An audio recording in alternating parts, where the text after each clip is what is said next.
ఈరోజు మరొక వీడియోతో నేను మీ ముందుకు రావడం జరుగుతుంది. దయచేసి ప్రతి ఒక్కరు కూడా చివరి వరకు స్కిప్ చేయకుండా చూడవలసిందిగా ప్రభు పెట్టమని చేస్తున్నాను. అలాగే క్రొత్త వారైతే మరి ఈ ఛానల్ని సబ్స్క్రైబ్ చేసుకోవాల్సిందిగా, లైక్ షేర్ చేయవలసిందిగా ప్రభు పెట్టమని చేస్తున్నాను. కొత్త సంవత్సరంలో అడుగుపెట్టి ఇప్పటికే చాలా అనుకొని ఉండింటారు, ఇలా చేయాలి, ఇలా సాధించాలని తీర్మానాలు తీసుకొని ఉండింటారు. విషయం ఏంటంటే ఎంత మంచి ప్రణాళికలు వేసుకున్నా వాటిని మనము అమలు చేయకపోతే వ్యర్థమే కదండి. అది నిజమే కదా. మీరందరూ కూడా గమనించాలి. క్రొత్త ఏడాది సంబరాల్లో ముగియగానే మనం అనుకున్న లక్ష్యాలను మర్చిపోతున్న వారు సమాజంలో ఎంతో మంది ఉన్నారు. అందుకే మన అడుగులకు ఫుల్ స్టాప్ పడకూడదని నా యొక్క ఆశ గనక మన జీవితం మీద మనకు ఒక స్పష్టత ఉండగలిగితే ఖచ్చితంగా మనం అనుకున్నది సాధించగలుగుతాం. ప్రపంచంలోని ప్రతి మనిషి తను అనుకున్న లక్ష్యాన్ని సాధించాలనే తపన ఉంటుంది. కానీ వారిలో కొంతమంది మాత్రమే తాము అనుకున్న లక్ష్యం వైపుకు నిష్ఠగా ప్రయాణం చేస్తుంటారు. చివరి వరకు వారు విజయాన్ని సాధిస్తుంటారు. ఈ విషయం మీ అందరికీ తెలిసిందే కదా.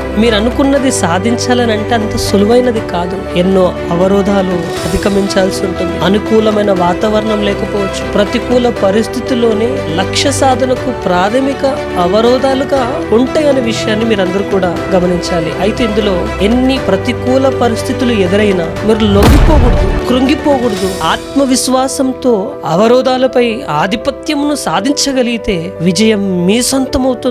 చాలా మంది అంటుంటారు, దేనికైనా టైం రావాలండి, టైం రావాలి అని అనుకుంటున్నామంటే ఆలస్యాన్ని సమర్థించుకుంటున్నాం అన్నట్టే. ఎందుకనంటే ఏది ప్రారంభించాలన్నా మంచి సమయం ఇప్పుడున్నదే అనే విషయాన్ని మర్చిపోకూడదు. మన జీవితం అనేది ఎలాంటిదంటే ఒక కథ అయితే దాన్ని బాగా రాసుకొని ఎడిట్ చేసుకునే బాధ్యత మీ చేతుల్లోనే ఉంది. ఒక చిన్నారి తన జీవితాన్ని ఎంత బాగా ఎడిట్ చేసుకుందో నేను మీకు జ్ఞాపకం చేస్తాను, జాగ్రత్తగా వినండి. మామూలుగా ఒక పర్వతం ఎక్కాలంటేనే ఎంతో ధైర్యం కావాలి. అలాంటిది 7 ఖండాల్లో 7 అత్యంత ఎత్తైన పర్వత శిఖరాల్ని అధిరోహించడం అంటే మాటలా. అది కూడా 17 ఏండ్ల వయసులోనే ఘనత సాధించిన చరిత్ర కావ్య కార్తికేయన్ దక్కించుకుంది. ఎలా చేయగలిగిందనంటే తను చెబుతున్న మాట ఏంటంటే, ముంబై ప్రాంతంలో అపార్ట్మెంట్ 20వ అంతస్తులో వీరి కుటుంబం నివాసం చేస్తుంది. ప్రతిరోజు 10 సార్లు ఆ మెట్లు పైకెక్కడం, క్రిందికి దిగడం, తను ట్రెక్కింగ్ చేయడానికి ఇదొక లక్ష్య సాధన అని భావించి తను ప్రాక్టీస్ చేయడం ప్రారంభించింది. ఇక 7 ఏండ్ల వయసులో ఉన్నప్పుడే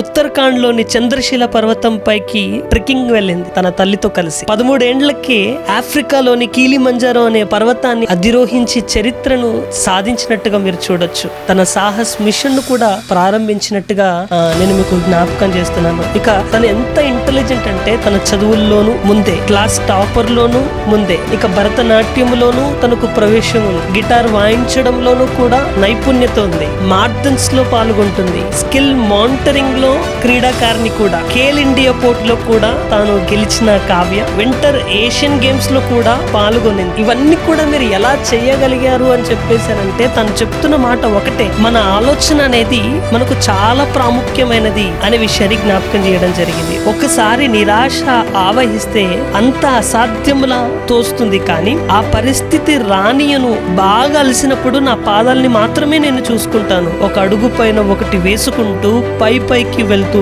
ఇంకేమీ ఆలోచించను. నా లక్ష్య సాధనకు వారి కుటుంబం ఎంతోగానో ప్రోత్సహించినట్టుగా తను తాను ఎలా బిల్డప్ చేసుకుందనే విషయాన్ని మీకు జ్ఞాపకం చేస్తున్నాను. ఈ సందర్భంలో ఒక మాట నేను జ్ఞాపకం చేస్తానండి. మన ఇంట్లో ఒక పెంపుడు పావురం ఉందనుకోండి. గూట్ల నుంచి తీసి పంజరంలో పెట్టి దాని మీద ఒక వస్త్రంతో కప్పి 1000 కిలోమీటర్ల దూరం దాన్ని తీసుకుని వెళ్ళిన తర్వాత ఆ పావురాన్ని పంజరంలో నుంచి తీసి విడిచిపెట్టారనుకోండి, అప్పుడు ఆ పావురం ఏం చేస్తుందో తెలుసా?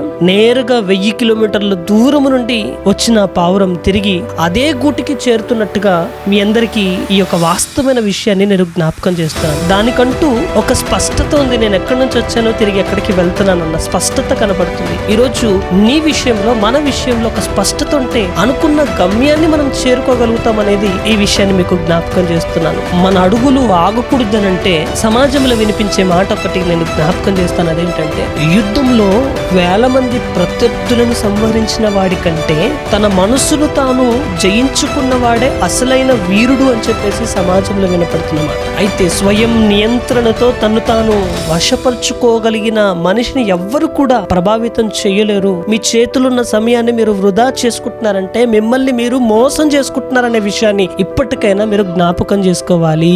ప్రభు మనందరికీ సెలవిస్తున్న మాట నేను జ్ఞాపకం చేస్తానండి.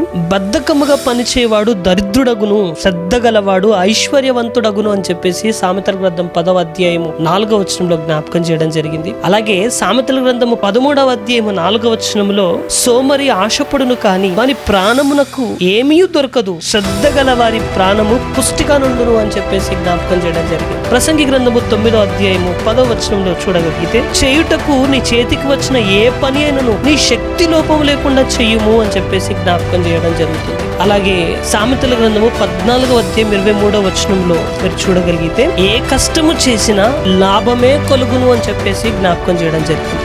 అంటే దీన్ని బట్టి మనకి ఏమర్థమవుతుందనంటే నువ్వు కష్టపడితే దాని తగ్గట్టుగా ఫలితాన్ని దేవుడు అనుగ్రహిస్తాడు, నువ్వు కష్టపడితే నీకు ఫలితం దొరుకుతుంది అన్న మాటలు జ్ఞాపకం చేస్తున్నాడు. మన రక్షకుడైన యేసుక్రీస్తు వారు మీ అందరికీ తెలిసిన విషయమే. యేసుక్రీస్తు వారు అంటుంటారు, తండ్రి నీవు నాకు ఇచ్చిన పనిని కంప్లీట్ గా నెరవేర్చి భూమి మీద నిన్ను మహిమ పరిచితిని అని చెప్పేసి యేసుక్రీస్తు వారు అనుకున్న లక్ష్యాన్ని యేసుక్రీస్తు వారు సాధించినట్టుగా మీరు చూడొచ్చు. అలాగే యేసుక్రీస్తు వారి మార్గంలో నడిచిన పౌలు గారు కూడా సాధించినట్టుగా మీరు చూడొచ్చు. ప్రేమల దేవుని వల్ల అలాగే నీ లక్ష్యం ఏంటో ఒక్కసారి జ్ఞాపకం తెచ్చుకొని ఆ లక్ష్యం వైపుకు నువ్వు పరిగెడుతున్నావు అనేది ఒకసారి జ్ఞాపకం తెచ్చుకో. మన లక్ష్యం పరలోకం వెళ్ళడం మన లక్ష్యం. పరలోకానికి మనం వెళ్ళగలుగుతామా లేదా ఒక్కసారి మనను మనం పరీక్షించుకుందాం. దానికోసం మీరు ఎంత కృషి చేస్తున్నారు, ఎంత కష్టపడుతున్నారో ఒకసారి మిమ్మల్ని మీరు పరీక్షించుకో. అలాగే ఈ వీడియో మీరందరూ కూడా చివరి వరకు చూసినందుకు చాలా థ్యాంక్స్ అండి. అలాగే ఎందరికో మరి యొక్క మాటలను మరి షేర్ చేయవలసిందిగా, ప్రభు మార్గంలోనికి వారిని నడిపించవలసిందిగా పెట్టమని చేస్తాను. Thank you so much. May God bless you all.